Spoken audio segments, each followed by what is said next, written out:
বক্তব্য রাখলেন মধ্যমগ্রাম পৌরসভার চেয়ারম্যান মাননীয় নিমাই ঘোষ মহাশয়। মিঠু বক্তব্য রেখেছে। মঞ্চে আছেন আমাদের প্রধান মাসুমা, কোহিনুর বিবি, পঞ্চায়েত সমিতির সদস্যা। এছাড়াও মতিয়ার আছে, আমাদের উপপ্রধান মাধব আছে, এছাড়াও আমাদের কবির, আকবর। আমাদের দীর্ঘক্ষণ ধরে হচ্ছে সভার আজকে আলোচনার বিষয়বস্তু ইতিমধ্যে আমার পূর্ববর্তী বক্তা মমতা থেকে শুরু করে সবাই বলেছে। আপনারা সবাই জানেন পশ্চিমবাংলার নীলবাড়ির লড়াইয়ের প্রথম পর্যায়ের 152টা সিটের ভোট আজকে সম্পন্ন হয়েছে। বাকি 142টি ভোট আগামী বুধবার 29 তারিখ। লড়াই তুঙ্গে। সোশ্যাল মিডিয়া থেকে শুরু করে প্রিন্ট মিডিয়া, ইলেকট্রনিক্স মিডিয়া, রাজনৈতিক দলগুলো শেষ মুহূর্তের প্রচারে তারা ব্যস্ত হয়ে পড়েছে। আমরা আমাদের তৃণমূল কংগ্রেসের প্রার্থী 118 নম্বর বিধানসভার মাননীয় রথীন ঘোষের সমর্থনে আমরা সভা করছি। রথীন বাবুর মানুষ হিসেবে কেমন, ক্যান্ডিডেট হিসেবে কেমন, মন্ত্রী হিসেবে কেমন আপনারাই বরং চাক্ষুষ দেখেছেন এবং তার ভালো মন্দ আপনাদের পরীক্ষা জানা। আমাদের ব্লকের মধ্যে দুটি যে বিধানসভা রয়েছে, একটি হাড়োয়া আর একটি হলো আমার মধ্যমগ্রাম। সংসদীয় রাজনীতিতে বিধানসভা বলুন, লোকসভা বলুন বা পৌরসভা বা পঞ্চায়েত, আমার ধারণা এখানে বিবেচ্য হওয়া উচিত সংশ্লিষ্ট এলাকার উন্নয়ন নিয়ে। যেমন কেরলে একসময় হতো 5 বছর অন্তর সরকার চেঞ্জ হতো। বিধায়ক আপনার পছন্দ না হলে তার বিরুদ্ধে ভোট দিন, আর পছন্দ হলে তার পক্ষে ভোট দিন। অবশ্যই উন্নয়ন ফ্যাক্টর। আজকে দেখুন আমরা যারা রাজনীতির ট্র্যাকে বহুদিন ধরে রয়েছি, বহুদিন ধরে রাজনৈতিক পর্যালোচনার পাশাপাশি আপনাদের পাশে দাঁড়িয়ে রাজনৈতিক মিটিং মিছিল সংগঠিত করি, আমাদের কিছু পছন্দ অপছন্দ থাকে। রথীনবাবু মানুষ হিসেবে কেমন, যারা তার সঙ্গে কথা বলেছেন, বাড়িতে গিয়েছেন, তারা ভালো জানবেন। আর ক্যান্ডিডেট প্রার্থী হিসেবে কেমন, বিধায়ক হিসেবে কেমন, মন্ত্রী হিসেবে কেমন, সেটা আপনাদের অজানা নয়। আর যারা বিরুদ্ধে ভোটে দাঁড়িয়েছেন, সংশোধিত রীতি মেনে 2-3 জন বিরুদ্ধে দাঁড়িয়েছেন, তারাও ফলাও করে ভোট চাইছেন আপনাদের কাছে। বিভ্রান্তির কিচ্ছু নেই। নিমাইবাবুর বক্তব্যে রেস্ট টেনে বলি, আমরা যেখানে সেমি টাউনে বসে আছি, এটা পঞ্চায়েত হলেও এটা অনেকটা টাউনের মতোই দেখতে। তা রাজনৈতিক ভাষায় এটাকে সেমি টাউন বলা হয়, সেমি পঞ্চায়েত, সেমি টাউন। তো এখানে দীর্ঘদিন রাজনৈতিক বক্তব্য রাখতে গিয়ে বেশ কিছু সাধারণ মানুষের সঙ্গে আমাদের পরিচয় ঘটেছে এবং তাদের যে অভিব্যক্তি, সেই অভিব্যক্তিতে একটা জিনিস খুব পরিষ্কার, গত 15 বছরে বিধায়ক হিসেবে রথীনবাবুর পারফরমেন্স ঈর্ষা করার মতো। একটা পরিসংখ্যান দিচ্ছিলেন যে লালপুলের ব্যাপারটা, সেখানে যা চকচকে লাইট এবং এই ব্রিজটা করার পর লক্ষ লক্ষ মানুষ উপকৃত হয়েছে। এই জিনিসটাই তো মানুষ চান। এখন আপনাকে জোর করে খাওয়াবে, কে মুসলিম কে হিন্দু, এই শুনতে কার ভালো লাগে? আপনি চাইছেন এলাকার সার্বিক উন্নয়ন, আর আপনাকে শোনাচ্ছে জোর করে কে হিন্দু কে মুসলিম, কে ভালো কে খারাপ।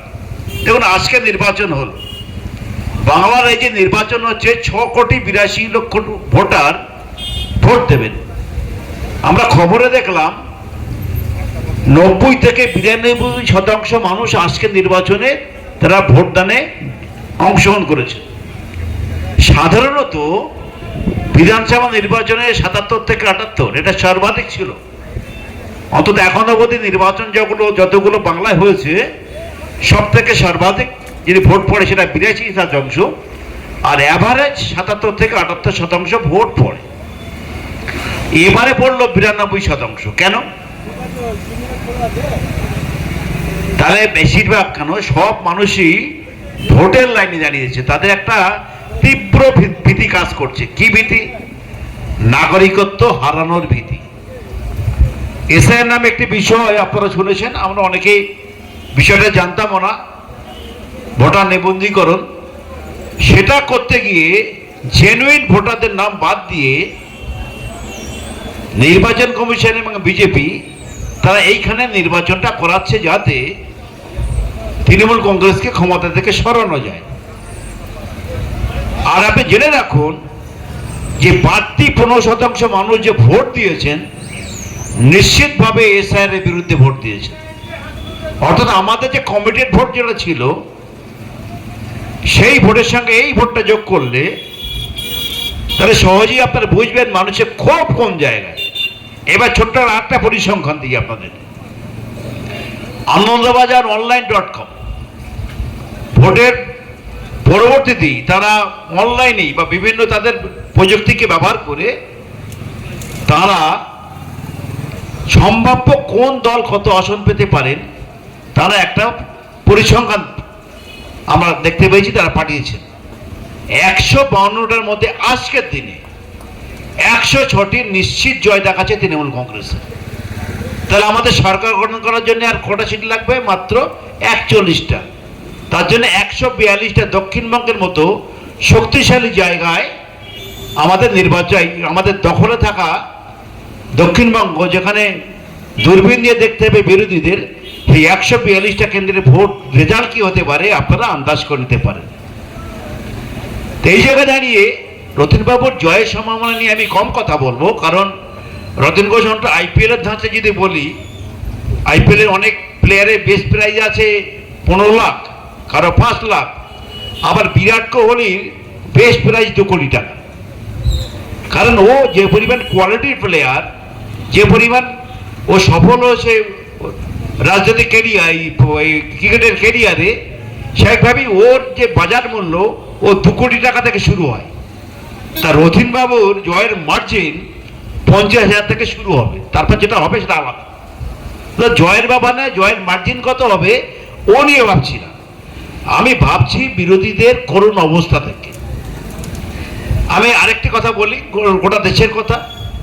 আমাদের 28-29টি রাজ্য রয়েছে গোটা ভারতবর্ষে। সব জায়গায় হিন্দু মুসলিম, কোথাও হিন্দু বেশি, কোথাও মুসলিম বেশি, কোথাও মুসলিমটা খুব কম সংখ্যক মানুষের বসবাস। এটা ভূভারতে কিন্তু শুনেছেন এই জাতপাতের দিকে ইস্যু করে মানুষ ভোট চাইছে। একটু পেছনে যাই, 47 সালে ভারত স্বাধীন হলো, প্রথম নির্বাচন হলো, জওহরলাল নেহরুজি প্রথম প্রধানমন্ত্রী হলেন। তিনি রাতারাতি গোটা বিশ্বের কাছে একটা দারুণ সুপরিচিত মানুষ হিসেবে পরিগণিত হলেন। তার জনপ্রিয়তা বাড়ল, কারণ জওহরলাল নেহরু প্রধানমন্ত্রী হয়ে প্রথম যে কাজটি করেছিলেন এইমস হসপিটাল করেছিলেন। অত্যন্ত আন্তর্জাতিক মানে সেই সময় 60-এর দশকের প্রথম দিকে, যে এই হসপিটাল করলে সব রাজ্যে যদি একটা করে করা যায় তাহলে মানুষ চিকিৎসার সুযোগ পাবে। একটা ঐতিহাসিক রেনেসাঁস হয়েছিল। আমাদের কল্যাণীতে একটা এইমস আছে, প্রত্যেকটা রাজ্যে একটা করে তিনি করেছিলেন। আর কি করেছিলেন? আইআইটি কলেজ, আইআইটি কলেজ, এখানে ইঞ্জিনিয়ারিং পড়ানো হতো। সেই ইঞ্জিনিয়ারিং পড়ানোর সূত্রে রাতারাতি অনেক ইঞ্জিনিয়ার তৈরি হলো, তারা দেশের সম্পদ তৈরি হলো।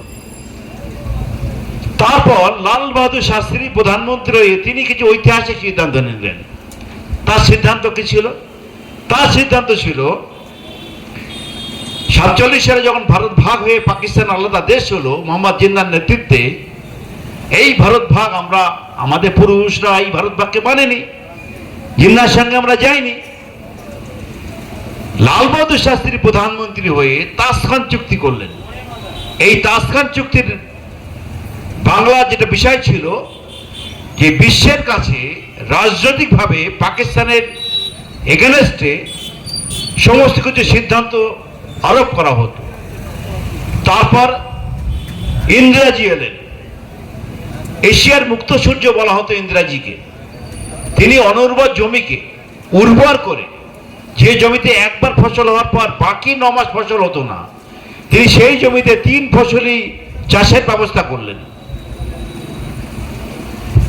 কৃষিক্ষেত্রে বিপ্লব শুরু হলো, কৃষিজীবী মানুষটা উপকৃত হলেন এবং কৃষিতে ভারতবর্ষের স্থানটা অনেকটা উপরে চলে গেল।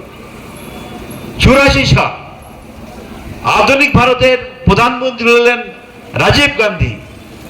রাজীব গান্ধী কম্পিউটার আনলেন এবং কম্পিউটার এনে সারা বিশ্বের কাছে তিনি স্মরণীয় থাকলেন যে ভারতবর্ষকে আধুনিক ভারতবর্ষে পরিণত করতে গেলে মানুষকে কম্পিউটারের মাধ্যমে উন্নয়ন করাতে হবে।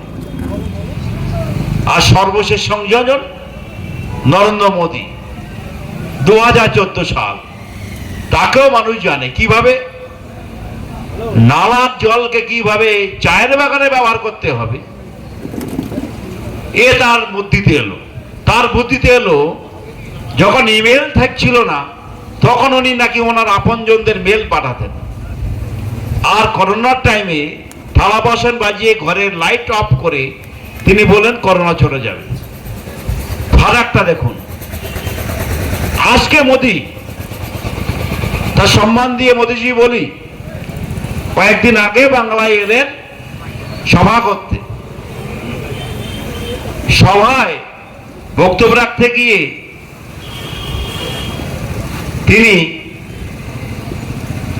কিছু বাংলার সংস্কৃতির বিরুদ্ধে কথা বলে ফেললেন। কি সংস্কৃতি? তিনি আমাদের প্রবাদ প্রতিম, যিনি বিশ্ববিখ্যাত কবি রবীন্দ্রনাথ ঠাকুরকে রবীন্দ্রনাথ সান্যাল বলে ফেললেন। ভাবুন। আর তার আর এক উত্তরসূরি, উত্তরপ্রদেশের মুখ্যমন্ত্রী, তিনি কোথায় পড়েছেন বলতে পারবো না, তিনি বললেন give me blood I promise you freedom, আমাকে রক্ত দাও আমি স্বাধীনতা দেব। সুভাষচন্দ্র এই বিখ্যাত উক্তিকে তিনি বললেন স্বামী বিবেকানন্দ বলেছিলেন। আবার প্রধানমন্ত্রী এক ঝালমুড়ি দোকানে গিয়ে 10 টাকার ঝালমুড়ি খেয়ে তিনি প্রমাণ করতে চাইলেন তিনি নিম্নবিত্তের আবেগ জানেন। আমরা বলি যিনি 2 লক্ষ টাকা কেজির মাশরুম খেয়ে নিজের যৌবনকে শক্তিশালী করে রাখেন, তার কাছে 10 টাকা ঝালমুড়ির ব্যবসায়ী বা 10 টাকা ঝালমুড়ির কি মূল্য আছে আমাদের জানা নেই। তিনি 10 লাখ শুট পরেন, 10 লাখ টাকা দামে শুট পরেন, তার কাছে 200 টাকার টি শার্ট পরা লোকের গুরুত্ব কি থাকে আমার জানা নেই। আবার জানা নেই বাংলা সংস্কৃতি সম্পর্কে না জানা মানুষটি কিভাবে তিনি বঙ্কিমদা বলেন, যে বঙ্কিমচন্দ্র চট্টোপাধ্যায়ের হাত ধরে আনন্দ মঠ সৃষ্টি হয়েছিল, যে বঙ্কিমচন্দ্রের হাত ধরে বন্দে মাতরম ধ্বনি আমরা শুনেছিলাম, সেই বঙ্কিমচন্দ্র চট্টোপাধ্যায় যেন মনে হলো রবীন্দ্রনাথ ঠাকুর বঙ্কিমচন্দ্রকে দেখে ওনার ভাষণ শুনে মনে হলো যেন নরেনের 2 ক্লাস আগে পড়তো, ওই জন্য বঙ্কিমদা বলে ডাকছে। বাংলা সংস্কৃতি নিয়ে ছেলে খেলা শুরু করেছে। আর সাম্প্রদায়িকতার প্রশ্নে যদি আমরা বলি, আজকে বাংলার বুকে যে ধরনের অরাজকতা সৃষ্টি করেছে এই বামরা, তার উত্তরসূরি হিসেবে বিজেপি একই রকম আচরণ করছে। আপনারা যারা পুরনো মানুষ আছেন জানেন জালদায় দাঙ্গা হয়েছিল, সেটা 90 দশকে আফগানি রথযাত্রাকে কেন্দ্র করে। আমরা তারপর দেখেছিলাম বামরা, অতি বামরা, তারা কোনোভাবেই দাঙ্গা থামানোর কোন রকম উল্লেখযোগ্য তারা কোন রকম ভাবে সরকারি বা এইভাবে তারা চেষ্টা করেননি। আজকের দিনে আমাদের যেটা বলার, পশ্চিমবাংলার 294টা সিট, আপনারা দেখুন সব জায়গায় একটা সমঝোতা রাজনীতি চলছে আমাদের এগেনস্টে। যে কোনো উপায়ে তৃণমূল কংগ্রেসকে হারাতে হবে। কম্বিনেশনটা কি? তৃণমূল কংগ্রেস আপনারা জানেন 291টা সিট সিঙ্গেল ভাবে লড়াই করছে, এবং এই 291 সিটে লড়াই করার ফলে বিরোধী যে মঞ্চ রয়েছে সেই বিরোধী মঞ্চে আপনারা দেখুন, কোথায় হুমায়ুন, কোথাও বা বাম, কোথাও বিজেপি, কোথাও বা কংগ্রেস,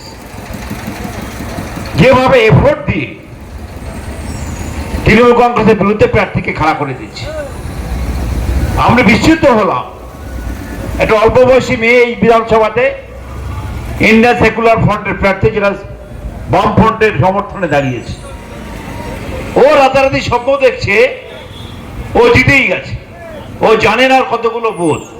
নির্বাচনের আগের 3-4টে নির্বাচনে কত সংখ্যক ভোট পেয়েছিল ও জানে না, কিন্তু ও বলতে জিতবো। ভারতীয় জনতা পার্টির একজন প্রার্থী রাজু মুখার্জি টেলিভিশনে কেউ বকবক করত। আমরা জানি বিভিন্ন কারণে, ব্যক্তিগত স্তরে আমরা যেতে চাই না, কিন্তু বিভিন্ন কারণে দল থেকে তাকে বের করে দেওয়া হয়েছিল। আমরা দেখলাম সেই বস্তা পচা প্রোডাক্টকে আবার নতুন করে ঘষা মাজা করে তাকে এখানে প্রার্থী করে দিয়েছে। আপত্তি নেই, একজন প্রার্থীও থাকবেই। নির্বাচনী প্রচারে কি ধরনের কথা ব্যবহার করছে একবার জানুন। আমরা নিশ্চিত নির্বাচন কমিশন আমাদের ক্ষেত্রে যে কড়া, অন্যদের ক্ষেত্রে কিন্তু ততটা কড়া নেই। যে ধরনের শব্দ ইউজ করছে সেটা কোনোভাবেই সভ্য সমাজে সমর্থনযোগ্য নয়। যেহেতু আমরা এই ব্যাপারে লিগাল অ্যাকশনটা, লিগাল সেলটা আমাদের নেতৃত্বরা দেখছেন, আমরা এই বিষয়ে কথা বলবো না।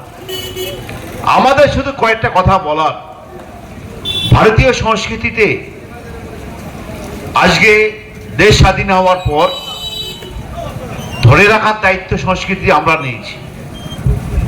জাতীয় কংগ্রেস কমজোরি হয়ে যাওয়ার পর গোটা ভারতবর্ষে আমরা বিভিন্নভাবে সেগুলো ড্যামেজ কন্ট্রোল করি। আর বাংলার রাজনীতিতে যেদিন কংগ্রেস অপ্রাসঙ্গিক হয়ে গেল, সিপিএম অপ্রাসঙ্গিক হয়ে গেল, সেদিন থেকে কার্যত বাংলা সব কিছু রক্ষা করার দায়িত্ব আমাদের।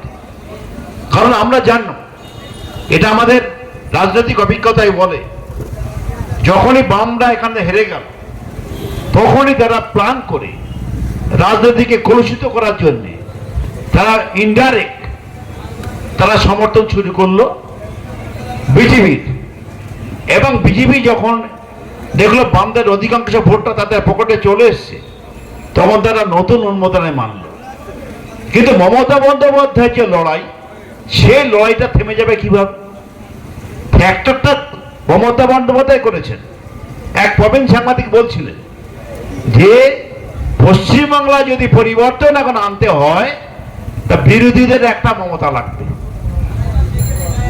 কারণ শুভেন্দু, আপনার শতরূপ ঘোষ বা যারা আছেন, বিজেপির সভাপতি শ্রমিক ভট্টাচার্য যারাই আছেন, তাদের পক্ষে আসমুদ্র হিমাচল এই তৃণমূল কংগ্রেসের বিরুদ্ধে লড়াই করা অত সহজ নয়। তাই কাঙ্ক্ষিত লক্ষ্যে আমরা খুব তাড়াতাড়ি পৌঁছে যাব। কিন্তু আমাদের যেটা এই চলার পথে যেটা বারবার আমাদেরকে আঘাত করছে, সেইটা হলো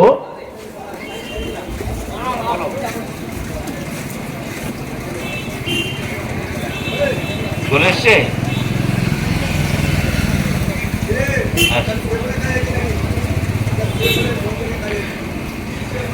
তো আমাদের যেটা মূল বিষয়, বাংলা সংস্কৃতিকে রক্ষা করার জন্য এবং যে দুর্বৃত্তায়ন গোটা ভারতবর্ষের বুকে বিজেপি করিয়েছে, কোথাও সাম্প্রদায়িকতা, কোথাও অর্থতষ্ট, এই বেনজলকে বাংলায় স্থান দেওয়া যাবে না। আর অত্যন্ত সুবিধাবাদী সিপিএম এবং কংগ্রেস তাদের সমর্থিত প্রার্থীদের, এমনকি এই ভারতবর্ষের বুকে যেনারা বর্তমানে যিনি নতুন করে সাম্প্রদায়িকতা আমদানি করছেন, সেই হুমায়ুন কবির মুর্শিদাবাদের, তাকেও এ ব্যাপারে আমাদের সতর্ক রাখতে হবে। 29 তারিখ নির্বাচন, 4 তারিখ ভোট গণনা। রতনবাবুর জয়ের ব্যাপারে আমাদের কারোরই সংশয় থাকা উচিত নয়, বরং টু মাচ ভোটে তিনি জিতবেন। আমাদের লক্ষ্য একটাই, বাংলায় শান্তি রাখা। মধ্যমগ্রাম বিধানসভার প্রতিটা স্তরে আমাদের কর্মী সমর্থক যারা আছেন তাদের নিরলস পরিশ্রমের পর আমরা অবশ্যই জিতব। কিন্তু আমাদের লক্ষ্য রাখতে হবে কোনোভাবেই এলাকার ঐক্য যেন বিঘ্নিত না হয়, কোনোভাবেই বাংলার সংস্কৃতির সঙ্গে মধ্যমগ্রাম সংস্কৃতিকে আমরা এক করে নিয়ে এই প্রতিক্রিয়াশীল চক্রের বিরুদ্ধে লড়াই করব এবং তার 5 নম্বর বোতাম টিপে বথিনবাবুকে সমস্ত ভোট তার বাক্সে দিয়ে 4 তারিখে আমরা চওড়া ইতিহাসে আসবো। আমরা সবাইকে আমার পক্ষ থেকে আন্তরিক ধন্যবাদ জ্ঞাপন করে বক্তব্য শেষ করছি। জয় হিন্দ, বন্দে মাতরম। মমতা বন্দ্যোপাধ্যায় জিন্দাবাদ, অভিষেক বন্দ্যোপাধ্যায় জিন্দাবাদ।